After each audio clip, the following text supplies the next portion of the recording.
After 6,000 years, aliens declared war, then humanity smirked. And empires crumbled. Part 4, the crumbling Admiral Tavo stood on the bridge of his flagship and watched the stars disappear. 50,000 ships had entered the Sol system, the greatest armada in galactic history. Enough weapons to burn 100 worlds. Enough soldiers to conquer 1,000 species. They had come for vengeance.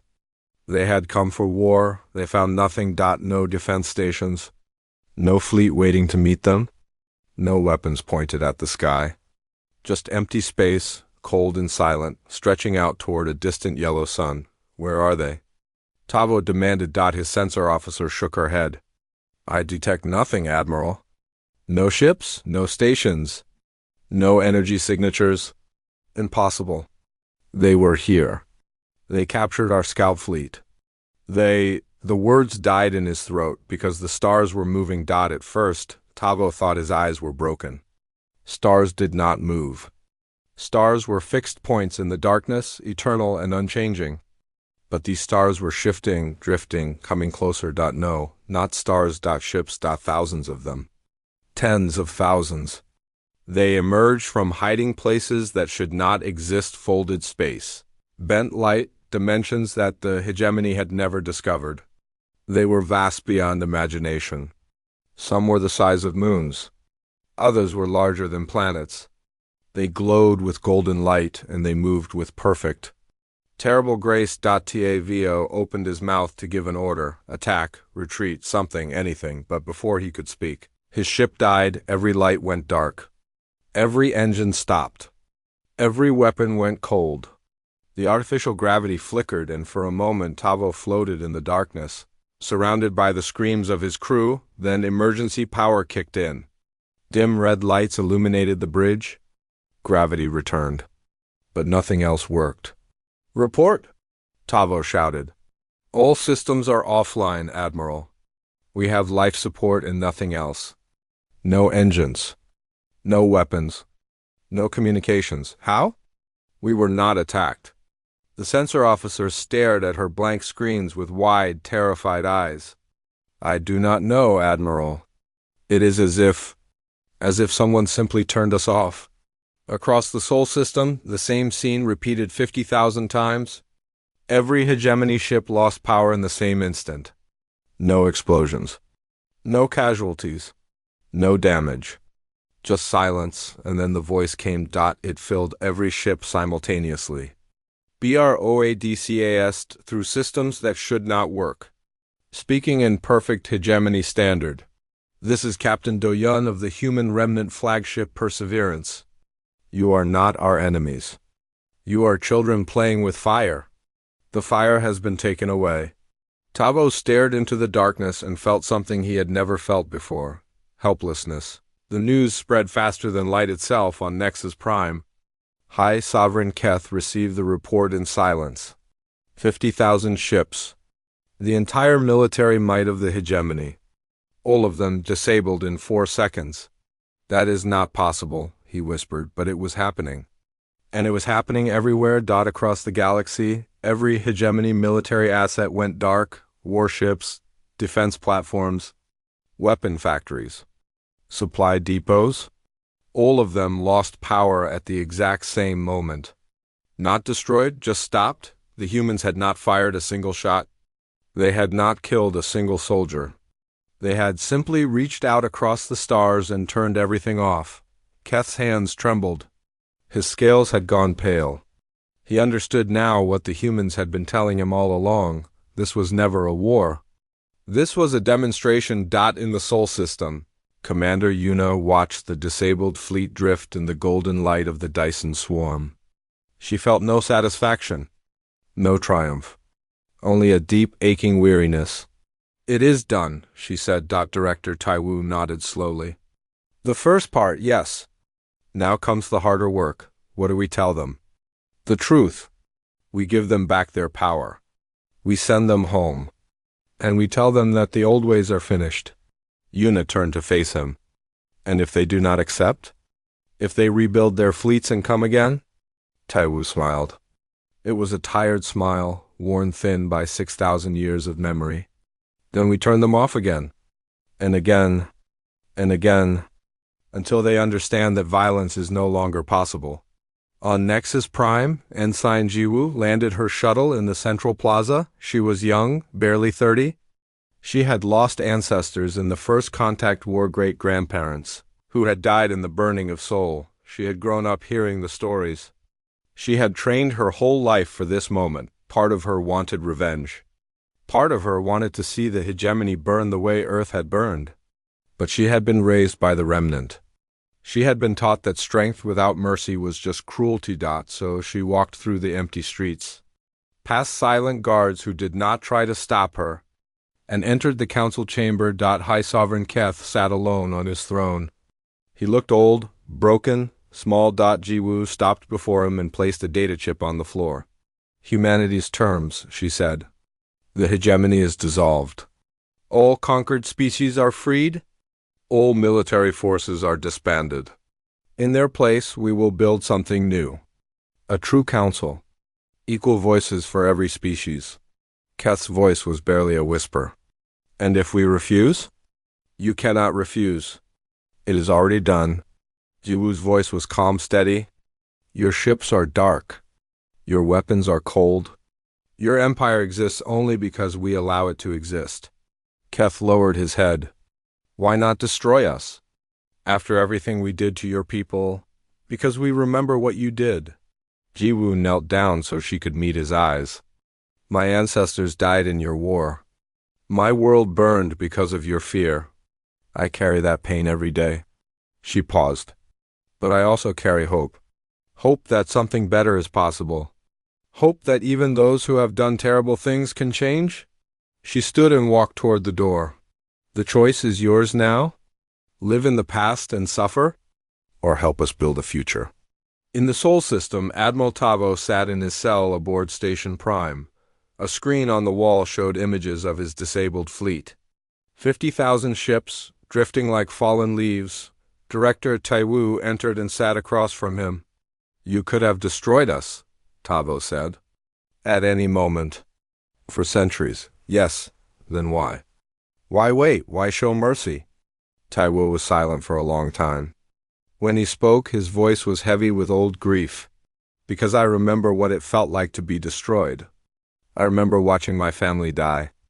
I remember the screams of children as the sky turned to fire. He met Tavo's eyes. I swore that I would stop those who did it. But I also swore that I would never become them. Tavo's compound eyes flickered. You are better than us. No. Taiwu shook his head slowly. We are just older. We have had more time to learn. He stood and walked to the door. Someday, if you are lucky, you will understand. He left Tavo alone with his thoughts, and outside the window, the golden light of humanity's hidden empire stretched out toward infinity, vast, powerful, and patient beyond measure. After 6,000 years, aliens declared war. Then humanity smirked. And empires crumbled. Part 3, the 7 Dason, the first day? The hegemony laughed. High Sovereign Keth stood in the center of the council chamber and read the human ultimatum aloud. His voice dripped with mockery. He was old, even for a Sethrani. His scales faded to a dull gray. He had ruled the hegemony for 300 years. No one had ever dared to challenge him. Surrender? He said. These creatures hide for 6,000 years, and now they demand our surrender? The council laughed with him. 12 species. 12 representatives. All of them powerful. All of them proud. All of them blind. Admiral Tavo stepped forward. I recommend immediate action, High Sovereign. Give me 50,000 ships. I will reduce their hidden base to dust. 50,000? Keth raised a scaly eyebrow. For a race of cowards? They captured 200 of our vessels without firing a shot. We should not underestimate them. Keth waved a clawed hand dismissively. Very well. Take your fleet. End this quickly. Across the galaxy, 50,000 warships began to gather. It was the largest military force in hegemony history. Enough firepower to crack planets.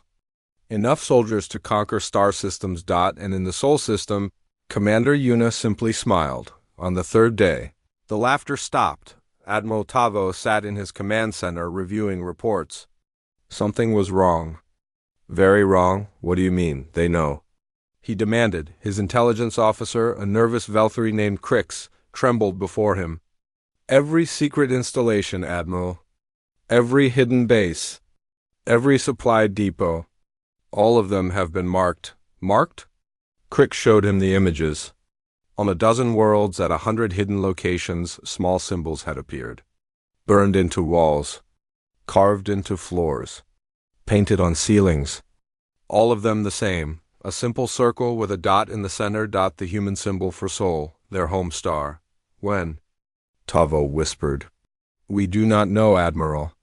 Some of the markings appear to be very old. Tavo's blood ran cold. How old? Centuries. Perhaps longer. The humans had been inside their territory for centuries, watching, waiting, marking their targets. And no one had noticed. Panic spread through the hegemony like wildfire. The council demanded answers that no one could give. High Sovereign Keth refused to believe the reports, calling them tricks and lies. But the evidence was everywhere. On the 5th day. The fear became terror. Admiral Tavo had organized a demonstration of strength. 100 dreadnoughts, the most powerful ships in the fleet, gathered above Nexus Prime. They would fire their weapons at a small moon, destroying it completely. The message was clear. This is what awaits humanity. The order was given. 100 ships powered their weapons. Nothing happened. Tavo screamed into his communicator. Fire! Why are you not firing? The responses came back confused, terrified. Our weapons are not responding, Admiral. The systems are locked. One by one, the dreadnoughts went dark. Engines failed. Lights flickered. Life support continued, but everything else stopped. 100 ships became 100 floating tombs, and across every screen on Nexus Prime, a message appeared. Simple words in Hegemony Standard. We have been inside your systems for 2,000 years. This is your only warning. High Sovereign Keth finally understood. This was not a war. This was an execution. And the hegemony was already dead on the 6th day. Ambassador Hana returned. She walked into the council chamber as calmly as before. The guards did not try to stop her. They were too afraid. She stood before the High Sovereign and the council, and she spoke the truth. For 2,000 years we have had the power to destroy you. Every world. Every ship. Every life. Her voice was soft, almost gentle. We chose not to. We wanted to give you time. Time to change. Time to become something better. Keth's voice was hoarse. Why? After what we did to your people, because we remembered what you did, and we decided that we would not become you. Hannah's eyes were sad. We are not monsters, High Sovereign. We are humans. We remember our pain. But we also remember our hope. Then why threaten us now? Because time has run out? Hannah stepped closer. You have grown cruel. You have conquered innocent species. You have built an empire on blood and fear. We waited for you to change. You did not. Silence filled the chamber. For the first time in 300 years, High Sovereign Keth had nothing to say. Tomorrow is the 7th day, Hana continued. Your fleet will arrive at Sol. If they attack, they will fail. No one will die, but every ship will be disabled. And then we will come here. Not to destroy you, but to free the species you have enslaved. To end the empire you have built. She placed another data chip on the floor. This is your last chance. Surrender now, and we will help you build something new. Something fair. Refuse, and we will do it without your consent. She left the chamber. No one stopped her. That night, the council debated through the darkness. Some wanted to fight. Some wanted to surrender. Some wanted to run, though there was nowhere to run to. High Sovereign Keth sat alone in his chambers, staring at the data chip. He was old. He was tired. He was afraid, but he was also proud. Too proud to surrender to creatures his ancestors had tried to exterminate. We will fight, he declared at dawn. We will show these humans that the hegemony does not bow. The order was given. 50,000 ships launched toward Seoul, the greatest fleet in history, flying toward a war they could not win, and in the Seoul system, Commander Yuna watched them come. She felt no anger, no hatred, only a deep, tired sadness. They did not listen, she said quietly. Director Taiwu stood beside her. They never do. Not at first. Yuna reached for the console in front of her. A single button glowed red. The words beneath it read, Prometheus Protocol. Perhaps after this, she whispered, they will finally understand. She pressed the button dot and the galaxy changed forever. After 6,000 years, aliens declared war, then humanity smirked. And empires crumbled. Part 2. The remnants awakened deep within the golden light of the Dyson swarm. Commander Yuna watched the captured ships float like dead fish in an ocean of stars. 200 vessels. The pride of the hegemony fleet. Now they drifted in silence, their crews alive but helpless, their weapons cold, their engines dark. It had taken humanity exactly 4 seconds to disable them all. Yuna was young by remnant standards, only 93 years old. But she had trained her whole life for this moment. Every simulation, every history lesson, every story passed down from generation to generation, all of it led here. They look so small, she said softly. Behind her, Director Taiwu stepped out of the shadows. He was old. Older than anyone should be. His body was more machine than flesh now, kept alive by technology that the hegemony could not imagine. But his eyes were still human, still tired, still haunted. They were always small, Taiwu said. We just did not know it then. He remembered the first contact war. He was one of the few who did.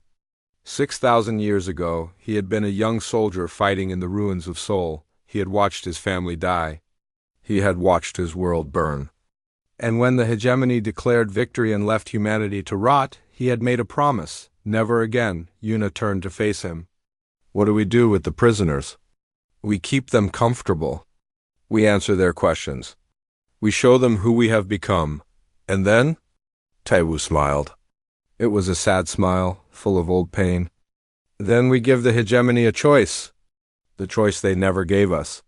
In a holding cell on Station 7, Captain Vorn sat in silence. The room was clean and bright. The bed was soft. Food appeared 3 times a day, and it was better than anything he had eaten on his own ship. But none of that mattered. He was a prisoner. And his captors were impossible. The door opened. A human woman entered. She was short and slim, with black hair and calm brown eyes. She wore a simple gray uniform with no rank or decoration. She carried a tablet in one hand and a cup of tea in the other. Good morning, Captain, she said in perfect hegemony standard. My name is Hana. I am here to answer your questions. Vorn stared at her. You are human, yes. Humans are extinct. Hana smiled. No, humans are patient. She sat across from him and placed the tea on the table between them. Drink, it will help you think clearly. Vorn did not touch the tea. What do you want from me? Information, understanding, perhaps in time, friendship. Friendship? Vorn's compound eyes flashed with anger. You attacked my fleet? You captured my crews. We disabled your ships, Hana corrected gently. We did not harm a single member of your crew. Check with your people? Ask them if they have been hurt. Ask them if they have been threatened. Vorn fell silent. He had already asked. The answer had confused him. Every soldier, every officer, every crew member, all of them reported the same thing. They had been treated well, better than well.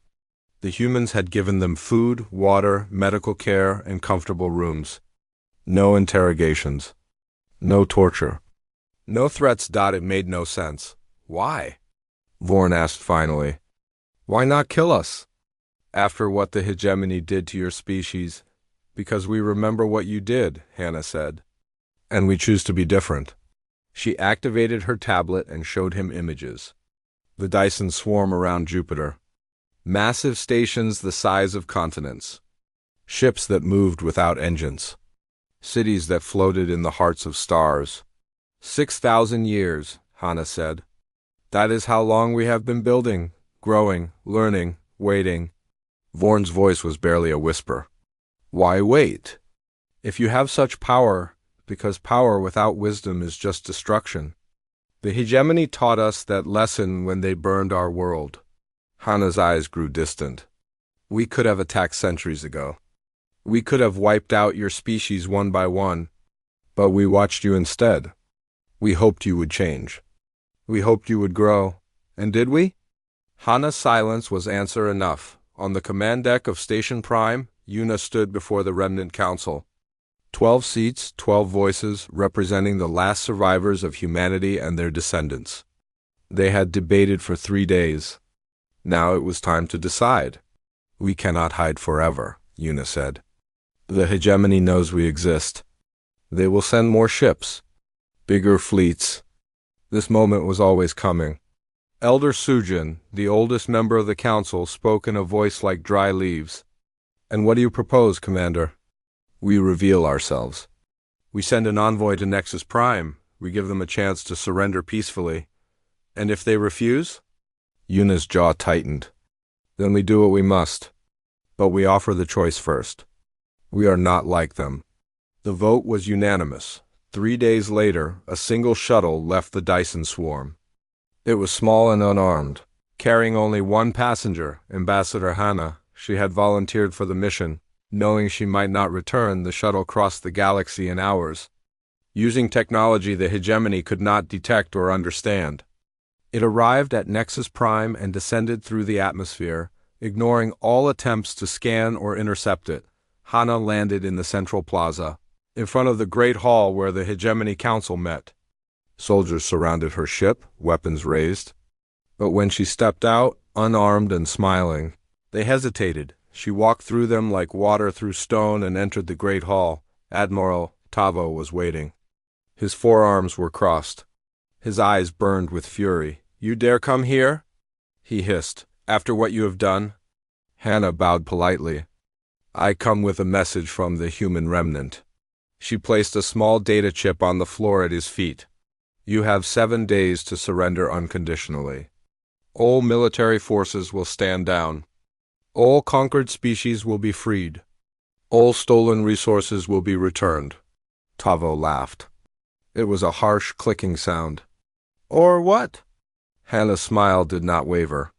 There is no or, there is only the choice. Accept and live in peace. Refuse and face the consequences. She turned and walked away. No one stopped her. No one could move. Behind her, Admiral Tavo picked up the data chip with trembling hands. The clock had started. 7 days remained, and deep in the Sol system, Commander Yuna watched and waited, hoping the hegemony would be wise enough to listen, knowing in her heart that they would not.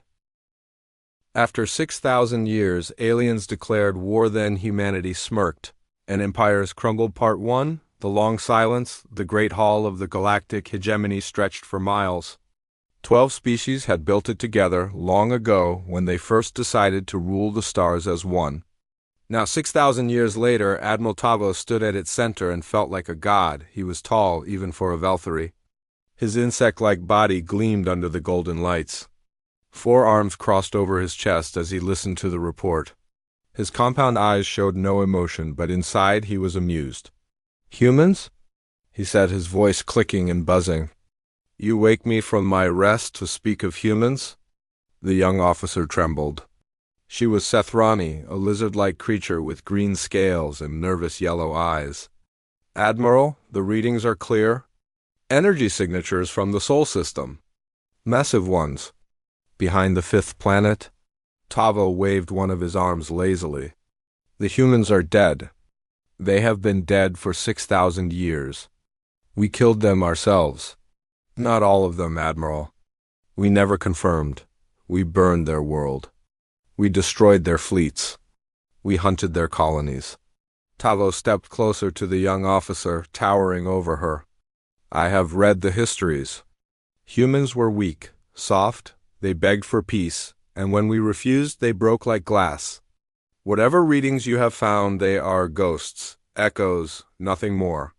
The officer lowered her head.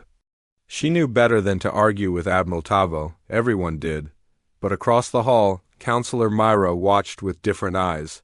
She was also Sethrani, but old and wise. She had served on the Hegemony Council for 200 years. In that time, she had learned one important truth. The Hegemony lied about many things. She remembered the old records. The ones that were hidden, the ones that spoke of the First Contact War not as a glorious victory, but as a desperate struggle. Humans had been small in number, yes. Their technology had been primitive compared to the Hegemony. But they had fought with a fury that shocked the elder races. They had refused to surrender even when their cities burned. Even when their children died, the Hegemony had won eventually. But the cost had been high. Higher than anyone admitted. And now, energy signatures from Sol. Myra felt something cold crawl up her spine. Something like fear. Admiral Tavo made his decision quickly. Send a scout fleet. 200 ships. Find these ghosts and destroy them. I want this matter finished before the next council meeting. The young officer saluted and hurried away. Myra said nothing. But she began to prepare. 3 weeks later, the scout fleet arrived at the Sol system. Captain Vorn commanded the lead vessel. He was Velthary, like Admiral Tavo, but younger and less certain. He had never fought a real war. None of them had. The Hegemony had faced no true enemy in millennia. Report, Vorn ordered as his ship dropped out of faster-than-light travel. The third planet is dead, his sensor officer said. Radiation levels are still high? No life signs? Vorn nodded. Earth, the human homeworld. They had poisoned it so thoroughly that nothing could ever live there again. A reminder to all species of what happened to those who defied the Hegemony and the energy signatures. Behind the fifth planet, Captain. Jupiter, the humans called it. The readings are ... strange. Strange how? The sensor officer hesitated. I cannot identify the technology. It does not match any known species. Vorn frowned. Move the fleet forward. Weapons ready. 200 warships advanced toward Jupiter. They were the pride of the Hegemony, each one capable of destroying a moon. Their crews were confident. After all, what could possibly threaten them? They never saw what happened next. One moment the fleet was whole. The next moment, space itself seemed to fold around them. There was no explosion. No battle, no warning. The ships simply stopped. Every engine died. Every weapon went cold. Every light flickered and faded. Captain Vorn tried to give orders, but his voice caught in his throat. On his view screen, he saw something emerging from behind Jupiter. It was vast. Larger than any station he had ever seen. Larger than most planets. It moved with terrible grace, and it glowed with a light that hurt his eyes. What is that? Someone whispered. Before Vorn could answer, a voice filled his ship. It spoke in perfect Hegemony standard, but with an accent that had not been heard for 6,000 years. You are the first, but you will not be the last. The transmission cut off. The view screen went dark. Captain Vorn floated in the silence of his dead ship and waited for death to come, but death did not come. Something worse did. Back on Nexus Prime, the Hegemony capital, Counselor Myra sat alone in her chambers. She had been monitoring the scout fleet through secret channels. She had watched them go silent. She had felt the cold fear grow stronger. Then her personal terminal flickered. A message appeared. It came from the Sol system, transmitted through channels that should not exist, using encryption that should not be breakable, one word. Written in human standard. A language that had been forbidden for 6,000 years. Finally. Myra stared at the screen for a long time. Her hands trembled. Her heart raced. She understood now what the Hegemony had never understood. Humans were not dead. They had been waiting. Now, after 6,000 years of silence, they were ready. She thought about warning Admiral Tavo. She thought about telling the council. But deep in her old and cynical heart, she felt something unexpected. Hope. Perhaps, she thought, it was time for the Hegemony to fall. Perhaps it was time for something new. Something better. She deleted the message and said nothing. The long silence was over. and the galaxy would never be the same. After 6,000 years, aliens declared war, then humanity smirked. And empires crumbled. Part 5, The New Dawn. 1 year had passed since the crumbling. The galaxy was still learning how to breathe again on Nexus Prime. The old council chamber had been rebuilt. The golden thrones of the 12 ruling species were gone. In their place stood a simple circle of chairs, 147 of them. One for every species in the galaxy. Equal in size. Equal in voice. Equal in power. Direct Ai Wu walked to the center of the circle. He was tired. He was always tired now. 6,000 years of memory weighed on him like chains. But today, for the first time in a very long time, he also felt something else. Hope. 1 year ago, he began, the hegemony fell. Not in fire. Not in blood, but in silence. We took your weapons because you would not put them down. We took your empire because you built it on the bones of others. The representatives listened in silence. Some were angry. Some were afraid. Some were grateful. All of them were watching. But we did not come here to rule you, Tai Wu continued. We came here to free you. All of you. The conquerors and the conquered. The strong and the weak, everyone. He gestured to the circle of chairs around him. This is the Galactic Cooperative. Not an empire. Not a hegemony. A partnership. Every species has a voice. Every vote counts equally. No one is above the law. No one is below it. Former High Sovereign Keth sat in one of the chairs. He had no special throne now. No golden robes. Just a simple seat among many. He looked older than ever, his scales faded and cracked. But there was something new in his eyes, understanding. We spent millennia conquering, he said quietly. We thought strength was the only truth. We thought mercy was weakness. He shook his head slowly. We were wrong. In orbit above the capital, Fleet Admiral Yuna watched the proceedings from her command ship. She had been promoted after the crumbling, the youngest fleet admiral in remnant history, but she did not feel proud. She felt responsible. It is strange, she said to Captain Doyan, who stood beside her. We spent 6,000 years preparing for war, and in the end, we won without fighting. Doyan nodded. That is the point, is it not? The greatest victory is the one where no one dies. But will it last? Can we truly change creatures who have been cruel for so long? Doyan was silent for a moment. Then he pointed out the window at the planet below. Look there. Yuna looked. She saw ships landing in the capital. Not warships, cargo vessels. Human cargo vessels. They were delivering food, medicine, building materials. Aid for the worlds that the hegemony had neglected. Help for the species that had been enslaved and forgotten. That is our answer, Doyan said. We do not change them with words. We change them with actions. Every meal we provide, every wound we heal, every child we save, that is how empires truly crumble. Not with fire. With kindness. Far from the capital, Ensign Jiwu walked through a market on a small border world. She was no longer an ensign. She had been reassigned as a cultural liaison, helping former enemy species understand humanity. It was hard work. Many species still feared humans. Others hated them. Some refused to believe that the crumbling was real, insisting that it was a trick, a lie, a trap. But slowly, day by day, things were changing. A young Velthari girl approached Jiwu in the market. She was small, her insect wings still undeveloped, her compound eyes wide with curiosity. Are you human? The girl asked. Jiwu knelt down to meet her eyes. Yes, I am. My grandfather says humans are dangerous. He says you destroyed our fleet. We stopped your fleet, Jiwu said gently. We did not destroy it. No one was hurt. The girl tilted her head, confused. But why? My grandfather says you should hate us. He says your world burned because of our ancestors. Jiwu felt the old pain stir in her chest. The memories of her great-grandparents. The stories of soul burning. The 6,000 years of waiting. My world did burn, she said. And it hurt very much. I still feel sad about it sometimes.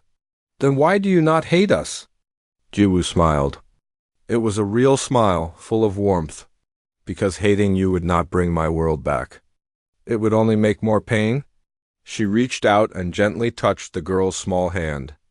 The old ones made terrible choices, but you did not make those choices. You are new. You can be different. You can be better. The girl thought about this for a long moment. Then she smiled back. I want to be better, she said. Jiwoo nodded. Then you will be. On Earth, the memorial stood complete. The planet had been healed over centuries. The radiation was gone. The oceans were blue again. Forests covered the land where cities had once burned.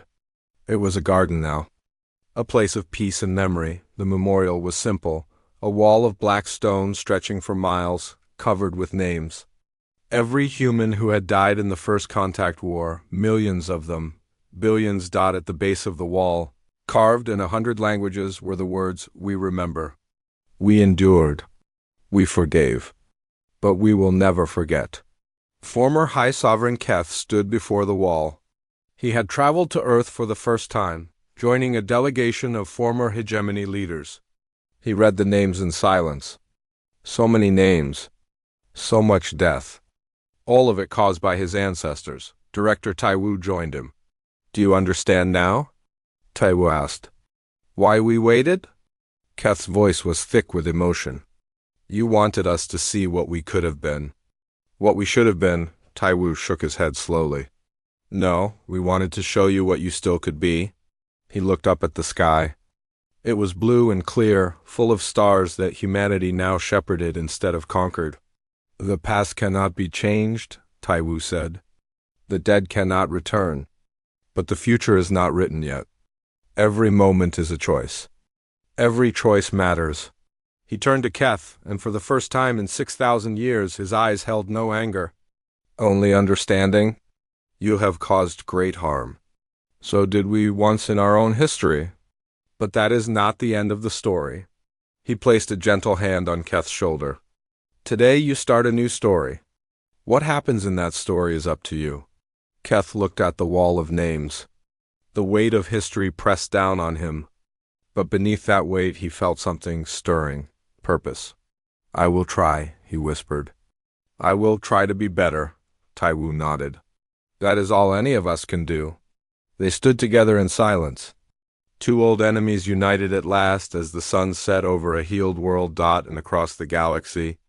In 1,000 different places, the new story began. Not a story of empires and conquest. Not a story of war and revenge, a story of healing, a story of hope, a story that humanity had waited 6,000 years to tell. At last, they were ready to tell it together.